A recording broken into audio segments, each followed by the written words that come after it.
Ang Indian Paragisacar, Eleusin indica, ay isang karaniwang damo sa Pilipinas pero hindi alam ng marami na ito ay napakapakinabang sa kalusugan. Kilala rin ito bilang bila-bila o Asgus graciam sa ginagamit sa tradisyonal na gamutan. Narito ang mga dokumentadong benepisyo na nito kay Shewewan. Gamot sa sakit sa bato, kidney problems. Pinakasikat na benepisyo ng paragis, ginagamit ito bilang natural na pantanggal ng bato sa kidneys at pantulong sa UT. Paraan, pakuluan ang ugat o dahon at inumin bilang tsaa. Kanexir daw, pampababa ng blood sugar para sa diabetic. May anti-diabetic properties na nakakatulong kontrolin ang blood sugar.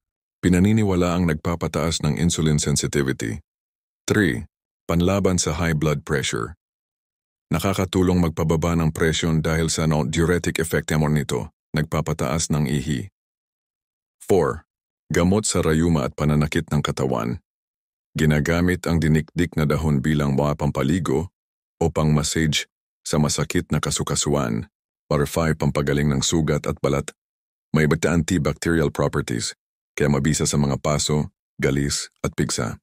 Paraan durugin ang dahon at ipahid sa apektadong balat. 6. Pampurga, anti-parasite.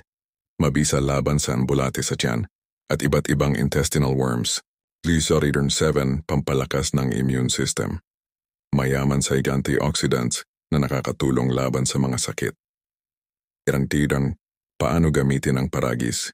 Cares Paragis Tea. Pakuluan ang dahon o ugat, unataas ang tubig sa 20 piraso at inumin 1 o 2 beses sa isang araw. Panghugas, pantapal. Durugin ang sariwang dahon at ipahid sa sugat o masakit na bahagi. Pampalis ng lagnat. Ang katas ng dahon ay pwedeng ihalo sa tubig at inumin. Babala. Huwag sobrahan ng pag-inom. Max 2-3 cups a day. Kung may seryosong sakit, kumonsulta muna sa doktor. Sabi nga ng mga matatanda, ang damong ito hindi lang peste, gamot pala. Nakatry ka na ba ng paragis? Share mo experience mo.